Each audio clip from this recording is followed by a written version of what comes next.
પરાત્પર બ્રહ્મ ભગવાન શ્રી હરિ તેમજ આપ સર્વ હરિના લાડીલા વહાલા મિત્રો, ભાઈઓ, બહેનો, માતાઓ તેમજ આપ સર્વ મોક્ષભાગી જીવાત્માઓને મારા ભાવ અને હૃદયથી કોટી કોટી પ્રણામ. દરરોજ આપણે ભગવાન શ્રી હરિની લીલા એટલે કે શ્રી સ્વામિનારાયણ ભગવાનની યશોગાથા આપણે સાંભળી રહ્યા છીએ.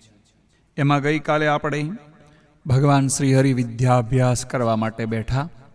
હવે વિદ્યાનું અધ્યયન એ કરી રહ્યા છે.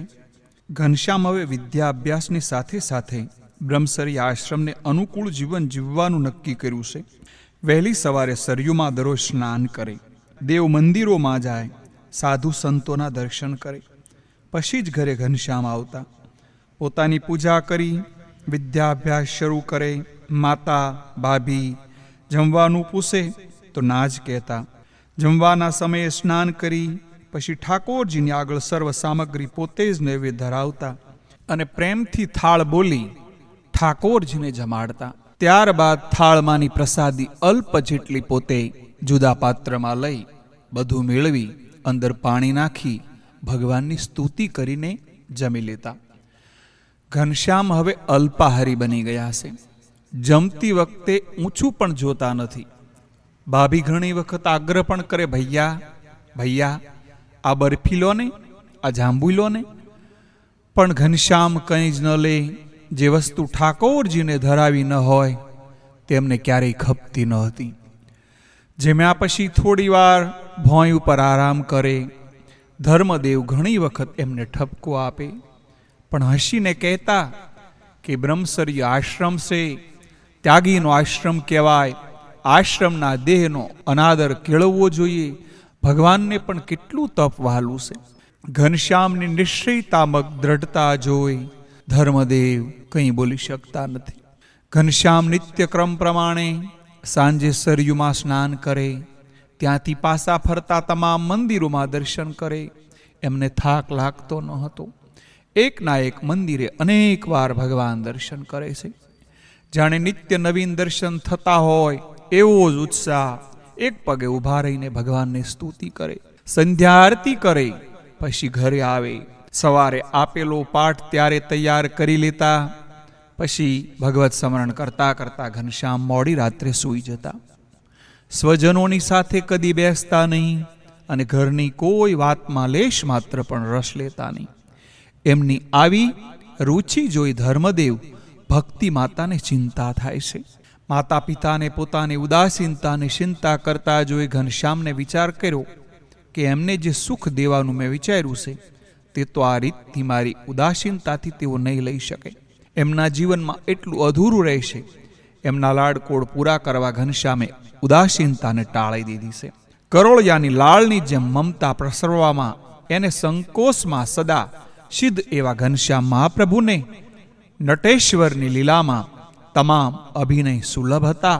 મમતા, સ્નેહ વગેરે દુન્વયી ભાવો સંપૂર્ણપણે પારંગત રાખીને પણ અંતરમાં રહેલો જગત પ્રત્યેનો શૂન્ય ભાવ તેઓ કોઈને પણ કળવા દેતા ન હતા. ઘનશ્યામને 5મું વર્ષ પૂરું થયું છે. 6ઠું વર્ષ બેઠું. કુમાર અવસ્થામાંથી હવે પૌગંડ અવસ્થામાં ભગવાન પ્રવેશ કરે છે. અવસ્થાના ભાવથી સદા પર હોવા છતાં ઘનશ્યામ એ ભાવ બતાવતા અને એ રીતે માતા પિતા સ્વજનોને પોતાનું સુખ દેતા. એમને દિવ્ય સ્વરૂપમાં દેખવાની દ્રષ્ટિ તો તેઓ કૃપા કરીને આપે તો જ પ્રાપ્ત થાય, પરંતુ પોતાના અવતાર ધર્યાનું પ્રયોજન તો પોતાના ભક્તોના મનોરથ પૂરા કરવા પુરુષ કરતા. દિવ્યતાના ભાવ બતાવવાથી ભક્તોને સદા દૂરપણું રહે તો એ હેતુ સિદ્ધ ન થાય. આથી ઘનશ્યામ ગુપ્ત જ રહેતા. ક્યારેક ક્યારેક પ્રયોજન અનુસાર દિવ્યતા પ્રગટ કરવાની હોય ત્યારે પ્રગટ પણ કરતા. અસુરોનો નાશ, એકાંતિક ધર્મનું સ્થાપન એ ધર્મનું કાર્ય હતું. એ કાર્ય કરવામાં પણ કોઈને કોઈ ચમત્કાર કે દિવ્યતા ન દેખાય. સામાન્ય મનુષ્ય સુલભ કાર્ય જ દેખાય એવી રીતે તે સદાય કાર્ય કરતા. આ જ હરસામાં સંવંત 1842ના વૈશાખ શુક્લ પક્ષની બીજને દિવસે ભક્તિ માતાએ ત્રીજા પુત્ર રત્નને જન્મ આપ્યો. આ પુત્રના મુખની આકૃતિ સૌમ્ય હતી. બાળકનું નામ ઈચ્છારામ પાડ્યું છે. ઘનશ્યામ પોતાના નિત્ય નિયમ પ્રમાણે હનુમાનજીના દર્શન કરી સભામાં રામાયણની કથા સાંભળે. એકવાર લગભગ સંધ્યાનો સમય થઈ ગયો હતો. ઘરે માતા ઘનશ્યામની રાહ જોતા હતા. ખૂબ મોડું થયું. આથી એમણે રામપ્રતાપને કહ્યું, ઘનશ્યામ હજી આવ્યો નથી, ઘણું મોડું થઈ ગયું છે, તો તમે જા અને એમને ગોતી લાવો અને જલ્દી ઘરે લાવો. રામપ્રતાપ તરત જ માથે પાગ મૂકી નીકળી પડ્યા. હનુમાનગઢી એ ઘનશ્યામનું પ્રિય સ્થાન. ત્યાં આવ્યા છે. અહીં ઘનશ્યામ કથા સાંભળતા હતા. રામપ્રતાપભાઈએ કહ્યું, ઘનશ્યામ ઘરે ચાલ, માતાજી બોલાવે છે. ઘનશ્યામે એમણે કહ્યું, તમે બીજા મંદિરે દર્શન કરવા જાઓ, હું આ કથા પૂરી થાય એટલે આવું છું. શ્રદ્ધાપૂર્વક રામકથા સાંભળતા ઘનશ્યામને રોજ સ્થિર આસન લગાવી કથા સાંભળતા જોઈ સૌને આશ્રય થતું. તેમાં વળી કથા પૂરી થયા પછી આવું શું એમ કહેતા. આ નાનકડા ઘનશ્યામ કથામાં શું સમજતા હશે એમ પણ ઘણાને થતું. રામ પ્રતાપ હનુમાનગઢીથી નીકળી કનક ભવનમાં દર્શન કરવા ગયા. અહીં ભાગવતની કથા વંચાતી હતી. એમણે ઘનશ્યામને અહીં કથા સાંભળતા જોયો. આંખો છોડી વિચાર કરવા લાગ્યા કે આ સ્વપ્ન તો નથી ને. ત્યાં બેઠેલા સભાજનોને પૂછ્યું, આ ઘનશ્યામ અહીં ક્યારે આવ્યો? ત્યારે એમણે કહ્યું, એ તો કથા શરૂ થઈ ત્યારથી અહીં બેઠો છે. માળા ફેરવતા ઘનશ્યામભાઈની મૂંઝવણ જોઈ મલકાણા. રામ પ્રતાપે એમને કહ્યું, ઘનશ્યામ ઘરે આવેલ. ઘનશ્યામે તરત જ કહ્યું, ભૈયા હમણાં કથા પૂરી થાય એટલે હું આવું, તમે જાઓ. રામ પ્રતાપ જાણતા હતા કે ઘનશ્યામે જે નિશ્ચય એક વખત કર્યો એમાંથી તે કદી છલિત નથી થતો. રામ પ્રતાપ કનક ભવનમાંથી નીકળ્યા અને કોપ ભવનમાં આવ્યા. અહીં દર્શન કરતા એમણે નિજ મંદિરમાં ઘનશ્યામને એક પગે ઊભા ઊભા માળા ફેરવતા જોયા. તેમને આશ્રયનો અવધિ ન રહ્યો.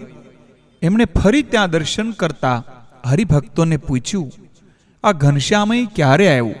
ત્યારે એમણે કહ્યું, સંધ્યા સમયનો અહીં એક પગે ઊભા રહીને માળા ફેરવે છે. ફરી રામ પ્રતાપે તેમને કહ્યું, ચાલો ઘરે માતા બોલાવે છે. પણ ઘનશ્યામ ન માને. રામ પ્રતાપભાઈએ આ પ્રમાણે 20 મંદિરે દર્શન કર્યા અને એમણે દરેક સ્થળે ઘનશ્યામને જોયા. ત્યારે એમણે વિચાર કર્યો, ફરી હનુમાનગઢીએ જાઓ અને જો કે ઘનશ્યામ ત્યાં છે કે નહીં. અક્રૂરજીને શ્રી કૃષ્ણે યમુનાજીના ધારામાં દર્શન દીધા. ત્યારે એમને થયું કે શ્રી કૃષ્ણ તો રથમાં બેઠા છે. તેથી રથમાં જોયું તો ત્યાં પણ એમને રથમાં જોયા. એ દિવ્યતાની ઝાંખી લાંબો સમય એમને સ્મૃતિ પટ પર રહી નહીં. રામ પ્રતાપભાઈની પણ આ સ્થિતિ થઈ. તેઓ હનુમાનગઢીમાં આવ્યા. અહીં ઘનશ્યામને એમણે કથા સાંભળતા જોયું. રામ પ્રતાપભાઈને જોઈ ઘનશ્યામે કહ્યું, ભૈયા ચાલો હવે ઘરે, કથા પૂરી થઈ ગઈ છે. પછી બંને ભાઈઓ ઘરે ગયા. ઘરે આવી રામ પ્રતાપભાઈએ તમામ વાત ભક્તિ માતા અને પિતા ધર્મદેવને કહી. એમને લાગ્યું કે ઘનશ્યામ અલોકનો વ્યક્તિ નથી.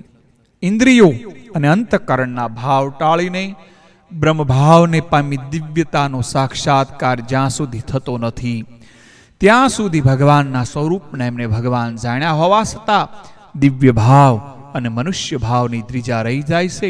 આ દ્વિજા ટળે ત્યારે સાધન દશાનો અંત આવે. રામ પ્રતાપભાઈ હજુ એ સાધન દશામાં જતા. ધર્મ અને ભક્તિને તો ઘનશ્યામે પુત્ર ભાવે સુખ આપવાનું નક્કી કર્યું હતું. તેથી તેમનો સ્મૃતિભંશ એમની ઈચ્છા અનુસાર થતો હતો. બીજા દિવસે સવારે ઘનશ્યામ સરયુમાં સ્નાન કરી નિત્યક્રમ પરવારી ભાભી પાસે આવે છે. ભાભી રસોઈ કરતા હતા. ભક્તિ માતા દર્શને ગયા. ઘનશ્યામે ભાભીને કહ્યું, ભાભી ભાભી બહુ ભૂખ લાગી છે, માટે જલ્દી કંઈ ખાવાનું આપો. ભાભીએ કહ્યું, રસોઈને હવે થોડી જ વાર છે, પણ બહુ ભૂખ લાગી હોય તો છેણા મમરા કે સુખડી કે મગદળ આપું? ઘનશ્યામે કહ્યું, ના, મારે તો પેંડા જ ખાવા છે. ભાભીને આ સાંભળે આશ્ચર્ય થયું. ભૂખ લાગી હોય તો પણ કોઈ દિવસ જે કંઈ ન બોલે અને પરાણે જેમને જમાડવા બેસાડું તો પણ એ મિષ્ટાન ભોજનમાં જેમને કોઈ દિવસ રુચિ ન હતી તે ઘનશ્યામ આજે પેંડા માગે છે. ભાભીએ ઘનશ્યામને વાલથી કહ્યું, પેંડા તો ભૈયા ઘરમાં નથી, જુઓ ધર્મદાદા આવશે ત્યારે તમને મંગાવી આપીશ. પણ આજે ઘનશ્યામ હઠે છેડ્યો છે. એમણે રઢ લીધી, નાના મારે તો પેંડા આજે જ જોઈએ, અત્યારે જ જોઈએ. ભાભી પૂરનો લોટ બાંધતા હતા, એથી એમણે આંગળીએ પહેરેલી વીંટી કાઢીને બાજુમાં મૂકી. ઘનશ્યામ હઠ જોઈ તે હસવા લાગ્યા. હસતા હસતા એમણે કહ્યું, તો ભૈયા તમને એવે ઠેકાણે પરણાવીશ કે રોજ પેંડાસ તમને ખાવા મળે. ઘનશ્યામને આજે આવી વાત સાંભળવી ન હતી. એમણે તરત જ કહ્યું, ભાભી હું તો વગર પરણે જ રોજ પેંડા અને મગદળ બરફી આ બધું જ ખાવાનો છું. આજે તો તારે મને પેંડા આપવા જ પડશે. ભાભી જાણતા હતા કે દિયરજી આજે ગમ્મતે સડ્યા છે, એટલે લોટ બાંધતા બાંધતા એમણે કહ્યું, જુઓ સામે હલવાઈની દુકાન છે, ત્યાં પુષ્કળ પેંડા છે. ઘનશ્યામે તરત જ કહ્યું, હા ભાભી હલવાઈની દુકાને જઈને હું જાઉં છું. એટલું કહીને દોડીને એમણે ભાભીની વીંટી લઈ લીધી અને ભાભી એકદમ હાથ ધોઈ ઘનશ્યામને પકડવા દોડ્યા. પણ ઘનશ્યામ કાંઈ એમ પકડાય એવો હતો. એક ઓરડામાંથી બીજા અને બીજામાંથી ત્રીજા ઓરડામાં ઘનશ્યામે સુવાસીની ભાભીને દોડાવ્યા છે. હાથમાં વીંટી બતાવે અને કહે, ભાભી હલવાઈની દુકાને જ જાઉં છું, ખૂબ પેંડા આ વીંટીના આવશે, બધાય દોસ્તોને હું જમાડીશ. ભાભીએ હવે જાણ્યું કે ઘનશ્યામ જરૂર વીંટી હલવાઈને આપી દેશે, એથી એમણે સમજાવતા કહ્યું, ભૈયા દાદા આવશે તો તમને વઢશે, મોટા ભાઈ પણ મારશે, માટે આમ ચોરી કરીને પેંડા ન ખવાય. ચોરી છે નહીં, તમારા દીકતા તો વીંટી લીધી. એટલું કહી ભાભીને ફરી વીંટી બતાવી. ભાભી ઢીલી પડી ગઈ. એમણે કહ્યું, પણ ભૈયા લોકો જાણશે તો તમારી શી આબરૂ રહેશે? કહેશે કે ભાભીની વીંટી વેચીને ઘનશ્યામે પેંડા ખાઈ ગયો, કોઈ કન્યા પણ નહીં દે. ઘનશ્યામને આ સાંભળીને હસવું આવ્યું. હું તો જાતનો સોર છું, સૌના ચિત્ત સોરી લઉં છું. કન્યા તો મારે ક્યાં જોઈએ છે? મારી વાહે તો પદમણી જેવી લાખો કન્યાઓ ફરશે, તો હું એમની સામું પણ નહીં જોઉં. ઘનશ્યામની આ વાત ભાભીને કેમ કરી સમજાય? તેને તો કુટુંબની આબરૂની પડી હતી. ઘનશ્યામ નાતમાં ગવાઈ જશે, એટલે કે ખબર પડી જશે, ધર્મકુળ વગોવાઈ જશે. આવા અનેક વિચારો ભાભીના અંતરમાં આવ્યા હતા. છેવટે એમણે ઘરની બહાર જઈ ઓરડાનું બારણું બંધ કરી ઘનશ્યામને પૂરી દીધા. ત્યાં તો એમણે ઘનશ્યામને ચોકમાં ઊભેલા જોયા. આ શું? ઘનશ્યામને ઓરડામાં પૂરી દીધા અને તે બહાર ક્યાંથી? ઓરડામાં એમણે જોયું તો ઝાડિયામાંથી ભાભીની વીંટી બતાવતા ઘનશ્યામ હસતા હતા. ભાભી મૂંઝાણા. એટલામાં ઘનશ્યામ દોડીને બહાર હલવાઈની દુકાને ગયા અને વીંટી આપીને એને દુકાનમાં જેટલા પેંડા મીઠાઈ વગેરે હતું એ બધું જ લઈ લીધું અને મિત્રોની સાથે વાડીએ ગયા અને હલવાઈની દુકાન ખાલી ખાલી થઈ ગઈ છે. થોડી વારે ધર્મદેવ અને રામપ્રતાપભાઈ આવ્યા. એમણે પૂછ્યું, ઘનશ્યામ ક્યાં છે? પણ ભાભી કાંઈ બોલતા નથી. વાલસોયા દિયરને ઠપકો મળે તેથી મૌન રહ્યા છે. ભક્તિ માતે જ્યારે આવ્યા ત્યારે એમને બધી હકીકત કહી. ભક્તિ માતા મૂંઝાણા. કોઈ દિવસ ઘનશ્યામ આવું ન કરે અને આજે આ શું થયું, શું સૂજ્યું? એમણે તરત જ ધર્મદેવને વાત કરી. આ વાત સાંભળી ધર્મદેવને ધ્રાસકો પડ્યો છે. રામપ્રતાપે પણ વાત જાણી અને ગુસ્સે થયા છે. એટલામાં ઘનશ્યામ દોડતો દોડતો ત્યાં આવે છે અને સીધા મા પાસે જાય છે. ત્યાં રામપ્રતાપભાઈ આવે છે. તરત જ એમને પૂછ્યું, ઘનશ્યામ વીંટી ક્યાં છે? ઘનશ્યામ ધ્રુજવા લાગ્યા. એમણે કહ્યું, મને વીંટીની કંઈ ખબર નથી. એટલે એક તમાસો ગાલ ઉપર છોટાડી દીધો. ઘનશ્યામ રડવા લાગ્યું. એટલામાં એમના મિત્રો આવ્યા. એમને રામપ્રતાપે પૂછ્યું. તેમણે કહ્યું, અમે ઘનશ્યામ સાથે વાડીએ ગયા હતા. સામેની હલવાઈની દુકાનમાંથી ઘનશ્યામે પેંડા બરફી મીઠાઈ લીધા અને અમે બધાએ વાડીમાં ખાધા છે. ફરી રામપ્રતાપ ઘનશ્યામ તરફ ફર્યા. ત્યાં તો સુવાસીની ભાભી એકદમ દોડી અને ઘનશ્યામને તેડી લેશે. રામપ્રતાપે ગુસ્સે થઈ એમને કહ્યું, મૂકી દે, હેઠો મૂક, આજે તો મારવો જ પડશે. ભક્તિ માતા પણ આડા પડ્યા છે. છેવટે બધા હલવાઈની દુકાને ગયા. ઘનશ્યામ પણ સાથે ગયો. હલવાઈને રામપ્રતાપે તથા ધર્મદેવે પૂછ્યું, આ ઘનશ્યામ વીંટી આપી ગયો છે? હલવાઈ વાળાએ તરત જ વીંટી બતાવીને કહ્યું, મારી દુકાનની બધી જ મીઠાઈ મેં એમને વીંટીના બદલામાં આપી. અંદર જુઓ, બધું જ ખાલી છે. આ બધાય પૈસા ચૂકવી દો તો વીંટી તમને પાછી આપું. ઘનશ્યામે રડતા રડતા કહ્યું, દાદા એ જૂઠું બોલે છે, મેં એમની મીઠાઈ લીધી જ નથી. ચાલો એની દુકાનમાં, એમ કહી ધર્મદાદાને રામપ્રતાપભાઈને ઘનશ્યામ દુકાનમાં લઈ જાય છે. દુકાનમાં જઈ ઘનશ્યામે કહ્યું, જુઓ મીઠાઈ તો બધી જ અહીં છે, આ બધાય ટોપલા ભરાયેલા છે. રામપ્રતાપ અને ધર્મદેવે જોયું તો મીઠાઈ બધી અકબંધ ટોપલામાં જ હતી. ઘનશ્યામે રડતા રડતા કહ્યું, દાદા દાદા એ જૂઠું બોલે છે, મેં એની મીઠાઈ લીધી જ નથી. ચાલો તેની દુકાનમાં, એમ કહી દાદાને અને રામપ્રતાપભાઈને ઘનશ્યામ દુકાનમાં લઈ ગયા. દુકાનમાં જઈ ઘનશ્યામે કહ્યું, જુઓ દાદા મીઠાઈ તો બધી અહીં છે, આ બધાએ ટોપલા ભરાયેલા છે. રામપ્રતાપ અને ધર્મદેવે જોયું તો મીઠાઈ બધી અકબંધ ટોપલામાં જ હતી. હલવાઈએ પણ જોયું, એમને પણ આશ્ચર્ય થયું. તો પછી ઘનશ્યામ અને તેમના મિત્રોને બધી મીઠાઈ આપી. એનું શું? તે મનમાં વિચાર કરવા લાગ્યા. એમણે હાથ જોડીને કહ્યું, ધર્મદાદા આપનો આ બાળક મહાન છે, લો આ તમારી અંગૂઠી. એમ કહી અંગૂઠી એમને પાછી આપે છે. પછી ઘનશ્યામ તરફ જોઈને એમણે કહ્યું, ભૈયા ઘનશ્યામ, રોજ મીઠાઈ ખાવા આવજો. વીંટી લઈને સૌ ઘરે ગયા છે. આ પ્રસંગ સંપ્રદાયના જુદા જુદા ગ્રંથોમાં જુદી જુદી રીતે વર્ણવવામાં આવ્યો છે. હલવાઈની દુકાન ઘનશ્યામ મહારાજ જ્યાં હાલમાં મંદિર છે ઘરની સામે બતાવવામાં આવે છે. ઘનશ્યામ મહારાજના મિત્રોની સાથે સદા ફરતા, એટલે મિત્રોની સાથે જ મીઠાઈ જેમાં હોય એ સહજ છે. ધર્મદેવે ભક્તિ માતાને આ બધી વાત કરી. ભાભીએ પણ ઘનશ્યામના 2 સ્વરૂપો જોયા, એ બધી વાત કરી. રામ પ્રતાપ વિચારમાં પડી ગયા. આ ઘનશ્યામને ગમે ત્યારે હું વઢું, કોઈ વખત મારું, એનો મને અપરાધ તો નહીં થતો હોય ને, પરંતુ મોટા ભાઈના સ્થાનના માનથી એ વાત કોઈને કહી શકતા નહીં. ઘનશ્યામે એમણે મૂંઝવણમાં જ રહેવા દીધા. પારસને પારસ જાણ્યા પછી જ એનો મહિમા સમજાય. ત્યાં સુધી તો તે પથ્થરો જ દેખાય. એમ બાળ સ્વરૂપ ઘનશ્યામ પણ એવો જ મનુષ્ય ભાવ રામ પ્રતાપને આપતા ઘનશ્યામના સ્વરૂપમાં અક્ષરાધિપતિ પૂર્ણ પુરુષોત્તમના એમને દર્શન નહોતા થતા. જે સાંજે નિત્યક્રમ પ્રમાણે ઘનશ્યામ સરયુમાં સ્નાન કરવા ગયા. માતાએ તરત જ કહ્યું, બેટા ઘરે જલ્દી આવજે, રાત્રે મોડું કરશો તો બારણા નહીં ઉઘાડું. પણ ઘનશ્યામને એવા આવરણ જ ન હતા. એમણે કહ્યું, કથામાં મોડું થાય તો? ઘનશ્યામને એક ટપલી મારીને કહ્યું, હવે જોયો મોટો કથા સાંભળવાવાળો. ઘનશ્યામ તો તરત જ ત્યાંથી ઉપડી ગયા હશે. તે રાત્રે પણ ઘનશ્યામને ઘરે આવતા બહુ મોડું થયું. સૌ ચિંતા કરવા લાગ્યા, બારણા બંધ કર્યા, પણ જીવ તો સૌના બહાર ઘનશ્યામમાં જ હતા. એટલામાં ઘનશ્યામ આવ્યા અને બારણું ખખડાયું. ત્યારે માતાએ પૂછ્યું, કોણ એ આટલી મોડી રાત્રે? ઘનશ્યામે કહ્યું, હું છું. પણ માતાને આજે ગમ્મત કરવી હતી. એમણે ફરી પૂછ્યું, હું કોણ?